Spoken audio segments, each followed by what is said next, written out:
नमस्कार बंधुरा आबारो और एक हेल्थ रिलेटेड गुरुत्वपूर्ण इनफरमेटिव भिडियो निये आपनादेर साथे हाजिर हलाम एबं भिडियोटा আপনাদের প্রত্যেকে শেষ অবধি ভিডিওটা দেখার অনুরোধ রইল, কারণ এখানে অনেক কিছু ইনফরমেশন যেটা আপনারা জানেন না সেগুলো জানতে পারবেন। দেখুন, আজকের সময় ব্যথা যন্ত্রণা যে একদম বয়স্ক ব্যক্তিদের হচ্ছে, যে 60 বছরের পর হচ্ছে, এমনটা একদমই না। এটা কিন্তু ভুল কথা। আপনি জানতে পারবেন 25 থেকে 30 বছরের যারা রয়েছে বয়সে, তাদের মধ্যেও এর সম্ভাবনা ধীরে ধীরে বাড়ছে। আর আগামী দিন এই অস্টিওআর্থারাইটিস বা আর্থারাইটিস, হাঁটু কোমরে ব্যথা, শিরায় টান ধরার ব্যথা, কোমর থেকে একটা নিচের দিকে টানের সমস্যা, এই প্রত্যেকটা প্রবলেম বা স্পন্ডিলাইসিস বা কোমরে ব্যথা, এই প্রত্যেকটা লাম্বার, সার্ভাইকাল, এই সমস্ত জায়গায় যে সমস্যাগুলো আসছে, কোনো জায়গায় নার্ভ কম্প্রেস হয়ে যাচ্ছে, নার্ভ ভেতরের দিকে ঢুকে যাচ্ছে, এই প্রত্যেকটা সমস্যার কিন্তু একটাই সমাধান হচ্ছে আপনার লাইফস্টাইল, আপনার দৈনন্দিন। সেখানেই বারবার প্রশ্ন আসে সমস্যাগুলো কি। আমি ছবির মাধ্যমে একটু আপনাদের দেখানোর চেষ্টা করব। এই যে মানব শরীরে যে ব্যথাগুলো হয়, সে ব্যথাগুলো ম্যাক্সিমাম ক্ষেত্রে আমরা জয়েন্টে দেখি। কোনো একটা হাঁটুর জয়েন্টে হতে পারে, বা শোল্ডারের জয়েন্টে হতে পারে, কারোর ক্ষেত্রে পায়ের জয়েন্টে হতে পারে, বা এই মাসেলগুলো আস্তে আস্তে পায়ের জায়গাটা ফুলতেও থাকে। এই সমস্ত প্রবলেমগুলো যেগুলো হয়, তার মেনলি কারণ হচ্ছে আমাদের কিন্তু হাড়ের ক্ষয়ে যাওয়া বা হাড়ের দুর্বলতা। আপনারা দেখবেন যাদের ওয়েট বেশি আছে তাদের এই ব্যথা খুব তাড়াতাড়ি আছে। কারণ কি বলুন তো, এই হাঁটুর জয়েন্টে যখন ওয়েটের প্রেশারটা পড়ে, তখন এই হাড়টার যে মাঝে একটা লিকুইড থাকে, যেটাকে আমরা বলি কার্টিলেজ, সেটাও ধীরে ধীরে ক্ষয়তে আরম্ভ করে। আর যদি সেটা ক্ষয়ে যায়, তখন বোনগুলো, যে হাড়গুলো আছে, সেগুলো নিজেদের মধ্যে ঘষা খায়, সেখান থেকে ব্যথা অনুভব হয়। আসুন, এই সমাধান, স্থায়ী সমাধানে যদি আপনি আসতে চান, কীরকম হবে? আপনার যদি ওয়েট বেশি থাকে, ধরুন আপনি, যেহেতু ফিমেল বডি নিয়ে দেখাচ্ছি, ফিমেলদের মধ্যে, মহিলাদের মধ্যে এই ব্যথার সমস্যা বেশি হয় পুরুষদের থেকে। তারও বিভিন্ন কারণ আছে, আমরা আসবো সেগুলোতেও। বাট মাথায় রাখুন, মহিলাদের মধ্যে বেশি হয়। মহিলাদের মেনোপজ, যখন পিরিয়ডিক সাইকেল বন্ধ হয়ে যায়, তারপর থেকে ব্যথাটা আরও বেশি বাড়ে। তার কারণ কি? তার কারণ বিভিন্ন আছে, আমি আসবো আলোচনায়। বাট আপনাদের বোঝাই যে যখন এই হাড়ের জয়েন্টের কার্টিলেজটা ক্ষয়ে যায়, তখন হাড় দুটো ঘষা খায়। তাহলে ভেবে দেখুন, যদি আপনার বেশি ব্যথা হয় আর আপনি ব্যথাটা থেকে নির্মূল করতে চান, আপনি ম্যাজিকের মতো রেজাল্ট পাবেন যদি আপনি নিজের ওয়েট লস করতে পারেন, যদি আপনি নিজের ওজনকে কমাতে পারেন। ওজনকে কমালে কি হবে? হাড়ের মধ্যে চাপ কম আসবে। হাড় নিজেকে নতুন করে কার্টিলেজ তৈরি করার জন্য আপনি যদি সেখানে স্টিমুলেটর দেন, সেখানে আপনি একটা ন্যাচারাল সমাধান দেন, আপনি কিন্তু সেখান থেকে সেই কার্টিলেজটাকে তৈরি করতে পারেন। আমি তার মেডিসিনও আপনাদের বলে দেবো, যে হাড় যদি ক্ষয়ে যায় তার জন্য কি মেডিসিন রয়েছে, যেটার মাধ্যমে হাড়ের ক্ষয়টা বা এই কার্টিলেজটা যেটা নষ্ট হয়ে গেছে সেটাকে আপনি আটকাতে পারবেন, নতুন করে কার্টিলেজ তৈরি করতে পারবেন। আসুন আলোচনার মধ্যে আসি। আলোচনার মধ্যে আমাদের বিষয় ছিল যে হাঁটুতে, কোমরে বা ঘাড়ের জয়েন্টে এই যে ব্যথাগুলো হয়, সেই ব্যথাগুলোকে ঠিক করা। ঠিক করতে গেলে কি করতে হবে? প্রথমেই আপনাকে যেটা করতে হবে, হাড়ের ক্ষয়কে আটকাতে হবে। আজ অবধি যতটা ক্ষয়ে গেছে, আগামী দিন সেটার থেকে যেন না ক্ষয়ে যায়, যতটা হয়েছে সেখানে আটকাতে হবে। আর আটকাতে গেলে কি করতে হবে? আপনাকে সেই জিনিসগুলো, সেই পুষ্টিগুলো যেগুলো হাড়ের জন্য লাগে, সেগুলোকে শরীরে দিতে হবে। তাহলে আর শরীর সেটাকে ক্ষয়ে দেবে না, শরীর সেটাকে নষ্ট করবে না। তাহলে আপনাকে প্রথম কাজ হচ্ছে সেগুলোকে দেওয়া। এবার আমি দ্বিতীয় পয়েন্টে আসি। যদি ডিস্ট্রয় হয়ে গিয়ে থাকে, তাহলে এই জায়গাগুলো স্টিফ হতে আরম্ভ করে। প্রত্যেকটা জায়গা, প্রত্যেকটা জয়েন্ট ধীরে ধীরে নিজেকে স্টিফ করে নেয়। তাই জন্য আপনার সেগুলোতে এক্সারসাইজের প্রয়োজন থাকে, আপনাকে ব্যায়াম করতে হয়। ব্যায়াম করার মানে কি? এই জয়েন্টগুলো যে স্টিফনেস চলে আসছে সেটা না হতে দেওয়া, তার মুভমেন্ট হচ্ছে, তার কাজ করছে, সেটা আপনাকে আপনার শরীরকে জানাতে হবে এক্সারসাইজের মাধ্যমে। এবার 3 নম্বর যদি আমি কথা বলি, কি করতে হবে? আপনাকে আপনার জলটাকে পরিবর্তন করতে হবে। দেখুন, আজকের সময় দাঁড়িয়ে আপনার জলটাই আপনার হাঁটুর ব্যথার মেন কারণ। কেন আমি বলছি? এর বিশেষত বিভিন্ন কারণ রয়েছে, কিন্তু আজকে যারা আপনার ভিডিও দেখছেন তারা একটা জিনিস মাথায় রাখুন, আমাদের জলটা, আগের সময়ের যে জলটা ছিল এতটা ভালো ছিল, সেই কারণে হাঁটুর ব্যথা মানুষের হতো না। আপনি বলবেন জলের সাথে কি সম্পর্ক? জলের সাথে যদি সম্পর্কের কথা বলেন, আপনি জানতে পারবেন যে জল, তার মধ্যেই একটা গুরুত্বপূর্ণ খনিজ থাকতো, যার নাম হচ্ছে মিনারেল, যার মধ্যে ক্যালসিয়াম, ম্যাগনেসিয়াম, সোডিয়াম, পটাশিয়াম সব একসাথে মজুদ থাকতো। পুকুরের জল, কুয়ার জল, নলকূপের জল। কিন্তু যখনই আমরা সেই জলটাকে ফিল্টার করি, তখন সেই খনিজগুলো বাদ পড়ে যায়। আর সারাদিনে আমরা 70% জলই পান করি। আর যদি জল আমাদের শরীরে ঠিকঠাক থাকে, তাহলে হাঁটুর ব্যথা নিজেও নির্মূল হতে পারে। তাই আসুন সেই জলের সম্পর্কেও আমরা জানবো। বাকি জিনিসটা, এবার সলিউশনটা আমি আপনাদের দেবো। প্রবলেমটা আমি আপনাদের বোঝালাম। প্রবলেমটা এমন না যে বয়স্কদের হচ্ছে, ইয়ং জেনারেশন থেকে ব্যথাটা শুরু হচ্ছে।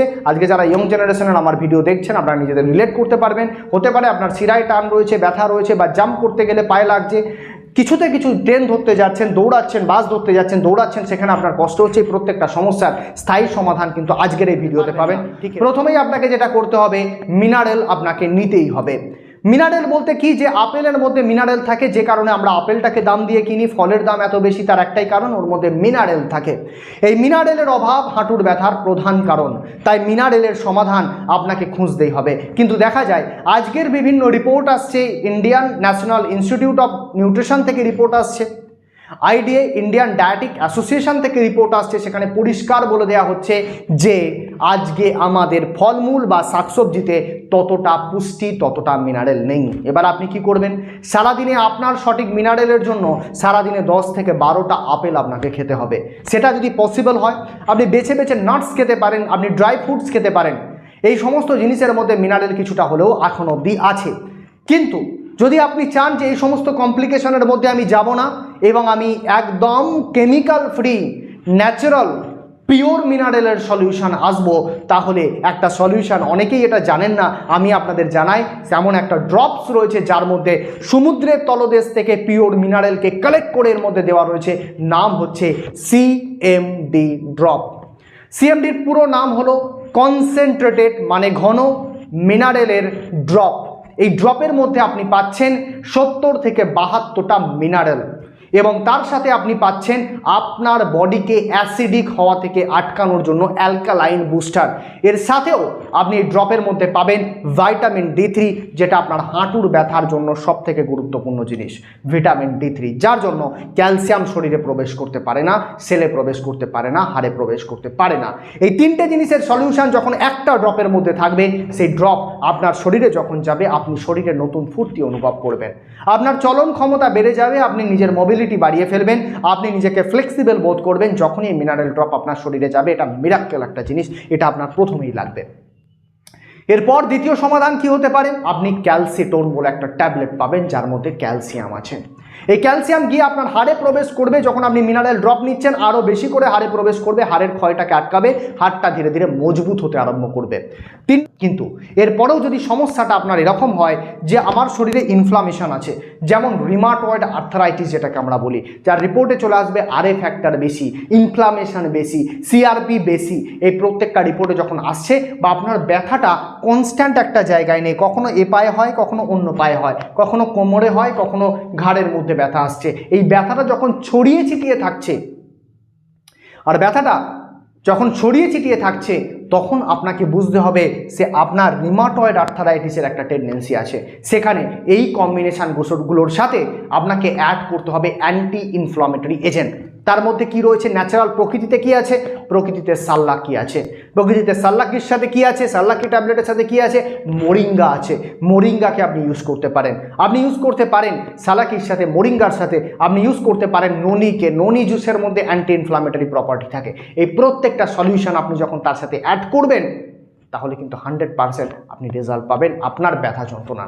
কিন্তু আর একটা কথা আমি মনে করিয়ে দিই, যখনই জয়েন্টে ফ্লেক্সিবিলিটির দরকার থাকে, বাইরে থেকেও আমাদের একটা অয়েল অ্যাপ্লাই করতে হয়, নাম তার রুদ্রা অয়েল।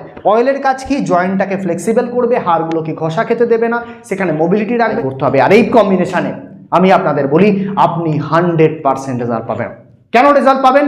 কারণ আপনি বুঝে শুনে কম্বিনেশানটা ইউজ করছেন। সেই কারণেই আজকের এই ভিডিওতে আপনাদের আমি বোঝানোর চেষ্টা করছি যে কেমনভাবে জয়েন্টগুলোকে আপনি ঠিক রাখতে পারবেন, আপনার ব্যথা যন্ত্রণাকে পার্মানেন্টলি ঠিক রাখতে পারবেন। আর এই পার্মানেন্ট ঠিক রাখতে গেলে আপনার এই কম্বিনেশান সম্পর্কে আরও জানতে হলে, আরও যদি বিস্তারিত জানতে চান, আমাদের সেমিনার হয়, আমাদের মোবাইলের মাধ্যমে ওয়েবিনার হয়, সেগুলো আপনারা অ্যাটেন্ড করতে পারেন। অযথা আরও যদি জানতে চান, এর থেকে অতিরিক্ত যদি জানতে চান, আমাদের স্ক্রিনে দেওয়ার নাম্বার আপনি দেখতে পাবেন, সেই নাম্বারে আপনি ফোন করবেন, পার্সোনাল অ্যাপয়েন্টমেন্ট আপনি নিয়ে নেবেন। যেখানে আপনার প্রবলেম, সেখানে পার্সোনালি আপনার সাথেই আলোচনা হবে, আপনার সাথেই ডিসকাশন হবে, তারপরে আপনাকে আয়ুর্বেদিক কম্বিনেশন সাজেস্ট করা হবে। দেখুন, সমাধান আপনাকে পেতেই হবে। হাঁটুর ব্যথার সমস্যা ঠিক করতেই হবে, আজকের জন্য ঠিক না, পার্মানেন্টলি ঠিক করতে, সেই জায়গায় আপনাকে পৌঁছে দিতে আমরা পারবো। কিন্তু এটা কখনোই আশা করবেন না যার 70 বছর হয়ে গেছে সে একবারে দৌড়বে, এটা পসিবল না।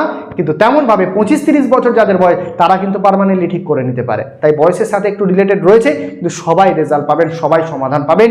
আর সমাধানটা স্থায়ী হবে, ওষুধ খাবেন তখন কমবে, তারপরে বেড়ে যাবে, এমনটা একবারও হবে না। তাই মাথায় রাখুন, এই ভিডিওটা যদি আপনার স্ক্রিনে আপনার কাছে পৌঁছায়, আর আপনি বা আপনার বাড়িতে কোনো পেশেন্টের সেই সমস্যা থাকে, অবশ্যই স্ক্রিনে দেওয়া নাম্বারে ফোন করুন, আমাদের ইউটিউবে ভিডিও দেখুন, বা আপনি আমাদের জুম মিটিং সেশন অ্যাটেন্ড করুন, আপনি জানতে পারবেন এই সম্পর্কে বিস্তারিত।